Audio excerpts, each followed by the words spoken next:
नमस्कार। आज का अपना टॉपिक है भारत के भौतिक प्रदेश। भारत के भौतिक प्रदेशों में सबसे पहला जो भौतिक प्रदेश है वो है उत्तरी पूर्वी पर्वतीय प्रदेश। उत्तरी पूर्वी पर्वतीय प्रदेश में मुख्य रूप से हिमालय पर्वतमाला आती है।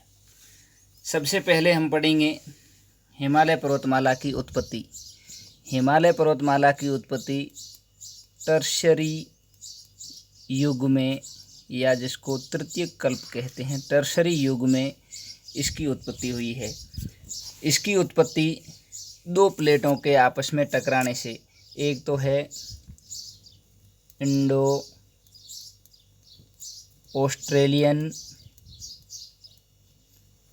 ऑस्ट्रेलियन प्लेट और दूसरी प्लेट है यूरेशिया।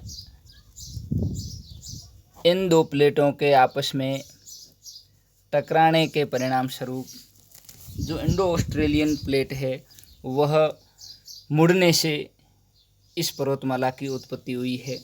यह पर्वतमाला भारत के उत्तर में और उत्तर पूर्व में लगभग 2500 किलोमीटर इसकी लंबाई। इस हिमालय पर्वतमाला की लंबाई है वो है 2500 किलोमीटर। यह पर्वतमाला दुनिया की सबसे ऊंची पर्वतमाला, ऊंची व नवीन पर्वतमाला है। हिमालय पर्वतमाला दुनिया की सबसे ऊंची, सबसे नवीन पर्वतमाला है और इस पर्वतमाला को वलित पर्वतमाला भी कहते हैं। वलित पर्वतमाला दो प्लेटों के आपस में टकराने से इंडो ऑस्ट्रेलियन प्लेट है, उसके मुड़ने से इसका निर्माण हुआ, उसे ही वलित पर्वतमाला कहते हैं। अब है इस पर्वतमाला को अधिक ऊंचाई पर होने के कारण, ऊंचाई ज़्यादा होने के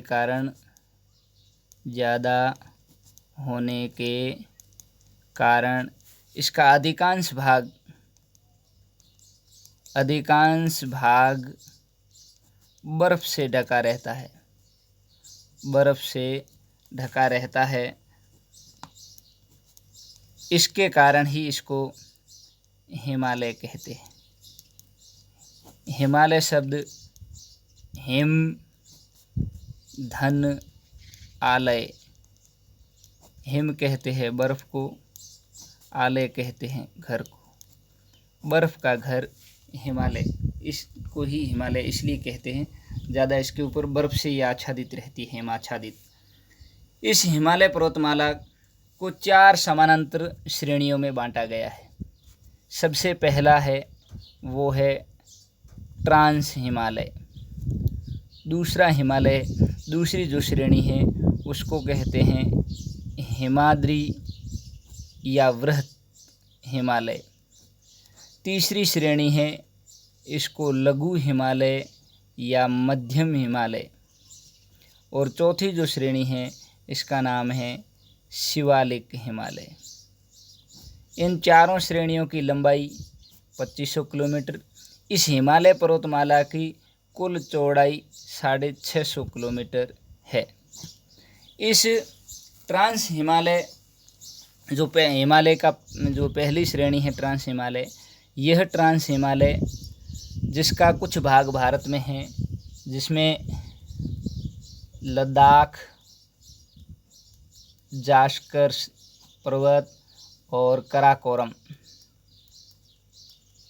यह भाग ट्रांस हिमालय के अंतर्गत आता है। इस ट्रांस हिमालय की 6000 से अधिक ऊंचाई पर होने के 6000 मीटर से अधिक ऊंचाई पर होने के कारण यह पूरा भाग बर्फ़ से ढका रहता है। इसका अधिकांश भाग तिब्बत, चीन में स्थित है।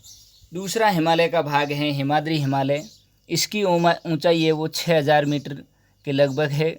इस हिमाद्री हिमालय में जो हिमालय की और दुनिया की 10 जो ऊंची पर्वत चोटियां हैं माउंट एवरेस्ट है, कंचनजंगा है, केटू है और धौलागिरी पर्वत है।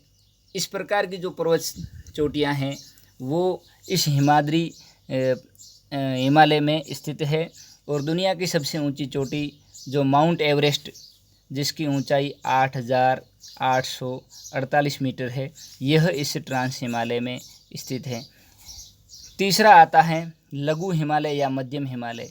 इस लघु हिमालय या मध्यम हिमालय में भारत के जो पर्यटन स्थल है, जैसे डलहौजी है, धर्मशाला है, मसूरी है, इस प्रकार के जो पर्यटन स्थल है, यह पर्यटन स्थल इस लघु और मध्यम हिमालय में स्थित हैं। यहाँ पर घास के मैदान सबसे ज़्यादा स्थित है। यहाँ रमणीय और पर्यटन स्थल इस मध्यम हिमालय में सबसे ज़्यादा है। और हिमालय की अंतिम श्रेणी आती है, उसका नाम है शिवालिक। यह हिमालय की दक्षिण दिशा में अंतिम पर्वत श्रेणी है। इसकी चौड़ाई भी कम है, जो लगभग 15 किलोमीटर के आसपास है, और इसकी ऊंचाई है वो 1200 से 1500 मीटर के आसपास है। अब इस हिमालय को नदियों के आधार पर भी 4 भागों में बांटा गया है। सबसे पहला है वो है पंजाब हिमालय। पंजाब हिमालय यह सिंधु नदी और सतलज नदी के बीच का भाग है। दूसरा है कुमायूं हिमालय। यह कुमायूं हिमालय सतलज नदी और काली नदी के बीच का भूभाग कुमायूं हिमालय कहलाता है। इसके बाद में आता है नेपाल हिमालय। नेपाल हिमालय यह हिमालय काली नदी और तीस्ता नदी के बीच का भूभाग है। और चौथे नंबर का आता है असम हिमालय। असम हिमालय जो तीस्ता नदी और दिहांग नदी के बीच का भूभाग है। इस हिमालय पर्वतमाला में पूर्वांचल में कुछ पहाड़ियाँ हैं जो इस हिमालय का ही भूभाग है, जिसमें है गारो है, खासी है, जैंतिया पहाड़ी, पटकोई, मिज्जो हिल। इस प्रकार की जो पहाड़ियाँ हैं वह इस पूर्वांचल पहाड़ियों में शामिल है, जो इस हिमालय का ही भाग कहलाती हैं। अब है यह हिमालय पर्वतमाला जो हमारे देश में, पूरे हिंदुस्तान में कृषि आवश्यकताओं की पूर्ति करती है। कृषि आवश्यकताओं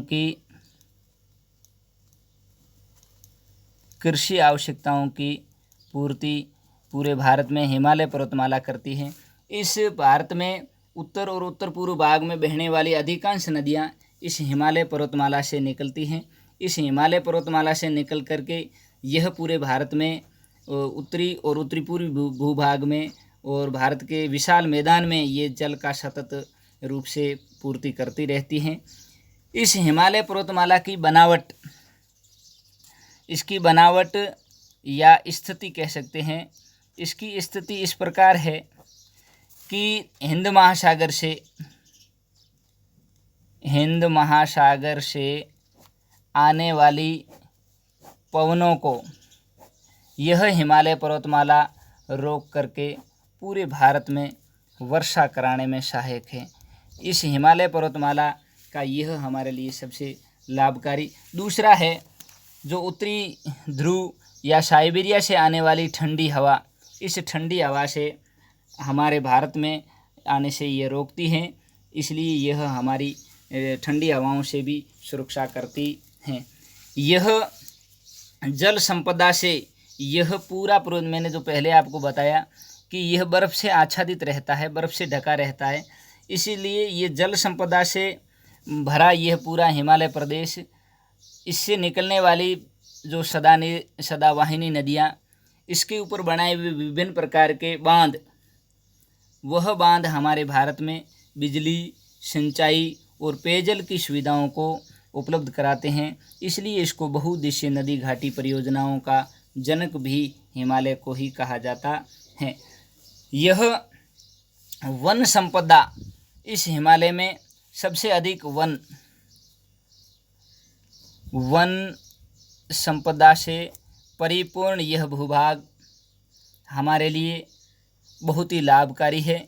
यहाँ पर एक तो जैविक विविधता सबसे ज़्यादा है, जैविक विविधता।